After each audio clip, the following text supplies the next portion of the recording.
what rates we had during COVID, those are not supposed to be used as benchmarks for anybody. Like Absolutely. No one should really be using those numbers at any time. Those were historic lows, and it was basically just to kind of boost the economy, keep the housing market up. It worked too well, to be honest.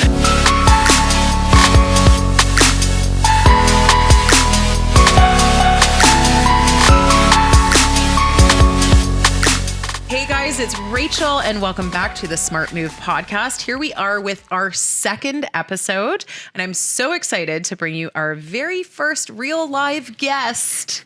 But first I have to say thank you, number one, for your support in getting our very first episode off the ground. Can you guys believe that we almost have, I think, 100 downloads on Spotify alone, Isabel? Yeah, across all platforms, we're at almost 160. Like, that's insane, guys. So we're really doing it. And Jesse, with all of his social media expertise, is going to, bring that one up, which brings me to introduce our very first guest, Jesse Kooymans, mortgage specialist extraordinaire. And fun fact, also my personal mortgage rep. So you're not going to only learn about the mortgages on a real estate level. You'll also be really getting some good tidbits on a personal level. And it just couldn't come at a more opportune time with this crazy market that we're getting into. Jesse, welcome. Thank you for having me. Hey. So again, you are my personal mortgage rep for a few years. Your mom was also part of my business for a long time. Tell me a bit about who you are, what you do. I mean, most people know about mortgage, but let's get into it. Yeah, so I'm a mortgage broker. We work for DLC FC Funding, formerly Forest City Funding. I'm also a team manager, so I've got about 6 people on my team now that work with me. Wow. Yeah, we've grown quite a lot, and they're tremendous people. Honestly, I think a few of them are even better mortgage brokers than I am at this point. So I'm extremely extremely proud of them. But yeah, so I've been doing this for about 12 years. As you know, I joined with my mom, and that's how we met at the Royal LePage office. And it's kind of been a whirlwind since we started. Awesome. And so through those 12 years, you've seen a few things, as I have in real estate. We've seen an insane market, and now we're coming into that market shift. I think a few questions that I know people watching, people listening are dying to hear answers on is like, what is going on with interest rates? Yeah. We're seeing it. It's scaring people. I'm not scared about it. I'm sure you're not either because we're in this, right? Yeah. But for, our maybe not as educated buyer, what can you talk to us about interest rates? Throw it into layman's terms. What's happening? So right now, obviously we are at a higher interest rate than people were used to over the past few years. Mm-hmm. But the one thing I'm going to preface this with is, what rates we had during COVID, those are not supposed to be used as benchmarks for anybody. Absolutely. No one should really be using those numbers at any time. Those were historic lows, and it was basically just to kind of boost the economy, keep the housing market up. It worked too well, to be honest, as you know. Yeah, and here we are. And it became a feeding frenzy. Mm-hmm. Everyone was like, I'm going to spend my money instead of going on vacations because we can't because of COVID. We're going to spend our money on either renovating our home or we're going to go and buy a new home. And everyone was upgrading, and all of a sudden, everyone who was a first-time buyer was basically like, I don't even know how I can buy in this market. Right. It was pretty crazy. Yeah. So it's funny, you look at the rates now, and the average rate right now is around 5%. We're just going to use a very, very general term here for anyone who's listening. Yeah. Say 5%. Before COVID, around 2019, the average rate was about 3.5%. Mm-hmm. So we are above that, but not by a tremendous amount. Correct. And I mean, obviously, when our parents bought it was 18%. Different story because the housing values were lower. Absolutely. So we're there. I don't think it's that bad. The funny thing is, when we were stress testing back in 2017, 2018, 2019, the stress test was 5.25%. Yes. So we were stress testing for people to be able to afford these rates. Obviously, the average consumer can sometimes overextend themselves, and that's where they can find themselves to get in a little bit of trouble. Maybe a refinance or a secured line of credit can help them out with that to try and amalgamate that debt and keep the monthly cash flow a little stronger. Yeah. But in terms of where rates are going, I think I went on a tangent there, so I apologize. I like it. And I do want to kind of cut in there what you had said about the stress test. I think so many people forget that was a thing. And how you said at that point it was 5.25. Yeah. I remember that coming into play, and that did shift our market a little bit. But I think we were all kind of outraged because we were like, that's going to hurt the average buyer by 20%. And we were like, well, it's going to hurt us. And it was like, obviously we didn't see a pandemic coming, but it worked out in our favor. That's exactly it. Right. So I love that you brought that up, because that is something that people forget, that we were already going on that rate, through this whole time. So to have these interest rates where we are right now, it shouldn't come as too much as a surprise to people as it is. But again, we love the media for that. No, we don't. But they have really kind of built it up to be this like crazy thing that it maybe isn't. That being said, if you had a magic 8 ball and this is where you were going to go, where do you see the market going in 2023 in that sense, with some more rate announcements projected? Like, do you think these are going to have an impact on our market? Well, I think we've gone through the worst of the storm, so to speak. I do think that we are probably in line for maybe one more rate hike, either March or June, based on the TSX. Okay. And that's obviously because of the latest inflation report. So we are not where we wanted to be. And the one thing I was also talking to a few people about, people who are much smarter than I am, so I like to take their opinions very, very seriously. Yeah. Even if the inflation starts to come down in terms of consumer price index, et cetera. Yeah. We are not expecting rates to come down in 2023, because it's going to take a minimum of a year for it to ramp through the economy. Yeah. So I do think that, if you're banking on the rates coming down this year, I don't think that's going to be the case. If anything, we may have another 0.25 hike coming in March or June. The good news is the long-term forecast is showing that once that happens, they're hoping that they're going to start to ease the rates down, and I wouldn't say aggressively, but I think that we're probably going to go down between 1 to 2 full points. Okay. But by 2024, but realistically 2025 is a better expectation. Probably Q4 2024-ish is what we're kind of looking at. Yeah. No, that's good to know. And I love hearing that. This is something that buyers and sellers ask me all the time, right? So to, again, have you as a resource and to, just really be able to bounce those things off of you. Because as much as I'm in this, I don't do mortgages. I use a calculator. But you learn about them just from being in the industry. Absolutely, right? And that's why it's Whether so great. You like it I or know, not. and that's why it's so great to have you people, because you can help me and then I can pretend I'm smart. We like to pretend too. What kind of tips can you give to the first-time home buyer to help save money for their down payments? That's something that a lot of people ask me. I'm mostly like, hey, stop spending your money, but as sad don't as it is, listen to me. that is pretty much the general gist of it. Yeah. However, if you wanted tools, you should really be using your RRSPs and your TFSAs. Okay. Your TFSAs are very, very good for investment. Obviously, I think when you're younger, I don't think you need to be going into extremely volatile markets, because you work so hard to save all that money, and if you're going into a volatile market in terms of investment, to lose that is heartbreaking, and also it can really ruin your chances of being able to buy. Yeah. Whereas if you go into something a little bit more tame, it may not be the highest return on interest, but it's that money's still working for you. And here's the key thing: it's not being spent. That's the whole point of these things. Right. It's not to make the most on investment when you're younger or first-time buyer. Right. It's to put it away so you can't touch it. I personally, I try to put as much money away through investments that I can't touch. It's to make money on it, but the main reason is because I'm human. I see things and I want to buy it. Yeah. I try to put it away so I can't have access to it. It's too easy. Yeah, I love that. It's like that. I do that with the what is that one? ING or whatever. Remember that tangerine? Oh yeah. I think I set one up when I was 10 years old. Yeah. And just monthly, $25 goes into it. Now I'm I don't even know how much is in there, but I could probably have a down payment on a house. Potentially, yeah. If you just let it kind of keep growing and put money away. This is what happens when you don't thoroughly vet your buyers. I know, right? Oh, I love that. What are some, again, for first-time home buyers, because I do have a lot that watch this, but even just for me, if I'm going in on my second property or whatever, what are some kind of rebates? I know not for a second-time buyer, but for first-time home buyers, what are some rebates that we can kind of look out for? I like to tell my buyers about certain things. Are there things I don't know about?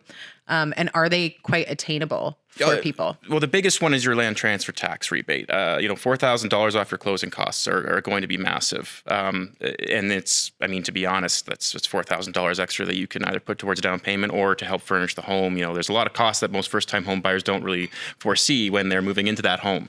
So it is quite nice. As well, you will have a tax rebate. I would recommend, if you're going to be doing that, talk to your accountant, because it can end up being a little bit more depending on your income tax bracket.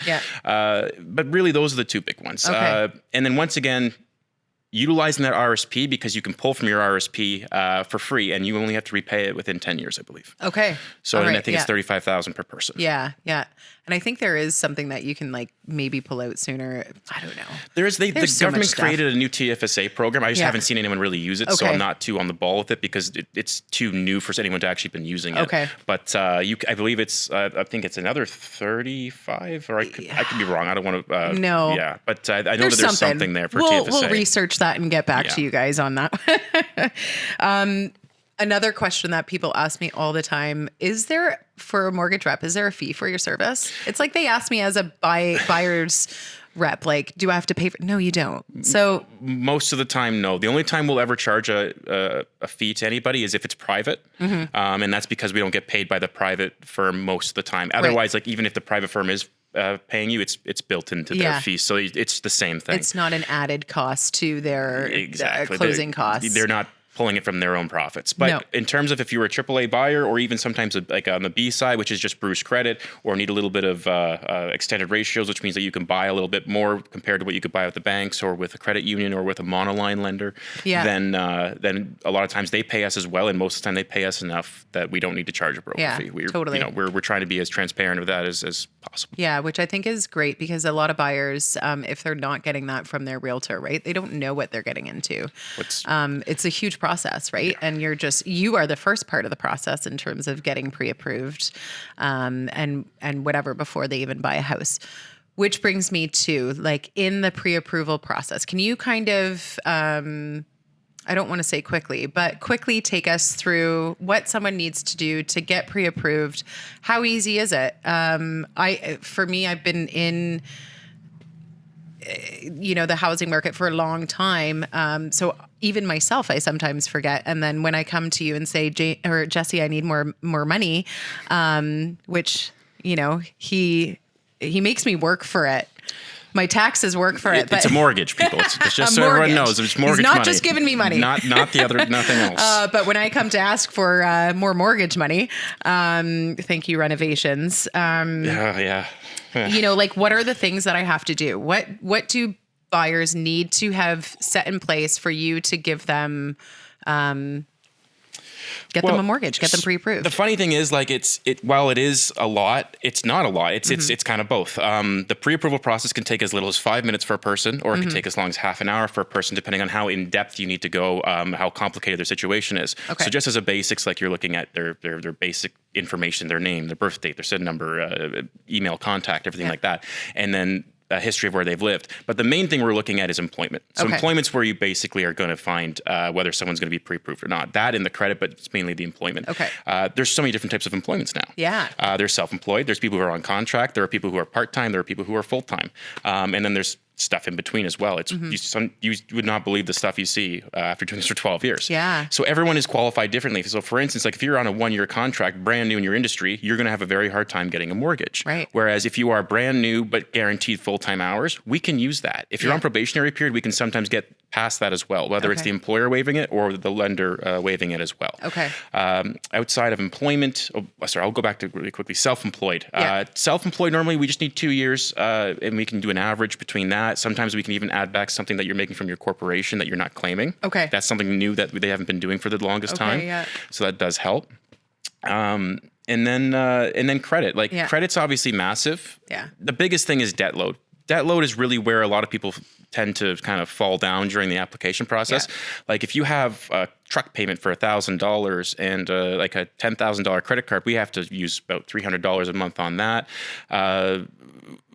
After that ends up coming through, it's almost like a mini mortgage payment that you're already paying, let alone the mortgage that you're trying to qualify for. So those are the things. Try and keep your debt load down if you're trying to qualify for a mortgage. And definitely, if you ever do get a pre-approval for a mortgage, don't increase what you're spending per month in terms of like accruing more debt, because that will affect your application. Believe it or not, that pre-approval does not just allow you to buy that house no matter what. It's not a firm. There's no such thing as a firm pre-approval. No. Let's just put it that way. Yeah, exactly. That's why when I give Jesse a agreement of purchase and sale with no financing clause, I get in big trouble. But you are absolutely right. This is one thing that I warn every buyer is here's what you're pre-approved for now. From now until closing, literally closing, do not touch anything. Do not buy a car. Do not, nothing. Please don't. Buy your furniture after. Buy your furniture after the mortgage is funded. Nothing. Do not spend it on groceries even. Yeah. Just don't. Just stop. Starve. It's good advice. Yeah, exactly. Totally. I was going to say, so that brings me to my most valuable piece of advice that you could give to someone listening right now in terms of mortgages, in terms of saving, whatever. Is there something that we haven't really touched on quite yet that you would say for those that are listening, watching, do this? I mean, doesn't really come from a mortgage standpoint. It's just more from a personal standpoint. Yeah. I came from a pretty, I wouldn't call them frugal family, but they were very, very money conscious in terms of you don't spend money that you don't need. Yeah. That's the biggest thing is I found the way that I was able to succeed by saving is I just stopped looking at stuff to buy. Yeah. I wouldn't say that there's anything utility wise that was going to help you save other than putting stuff locked away in an RRSP or locked away in a TFSA and invested. That's the only real advice I can give you in terms of tools to use to save. But so what you're saying is don't let Jeff watch that part of this episode. That's correct. That's correct. Because that's my problem. Sorry, Jeff. Didn't know he was going to come back to that. No, it's coming to me. He's going to use that against me for the rest of my life. No, but yeah, you're absolutely right. It is. It's at the end of the day, it's a priority thing. It's if you want to buy a house, it's not cheap anymore. You have your minimum down payment. What's the least expensive house that you've sold in the past few months? Oof. Actually, I got one around 500,000 the other day. That's actually a really good example because I was going to say 500 is really under the radar right now. Yeah, it's I mean, was it livable? Yes. Okay. Actually, it's super cute. Okay, fair enough. Tiny.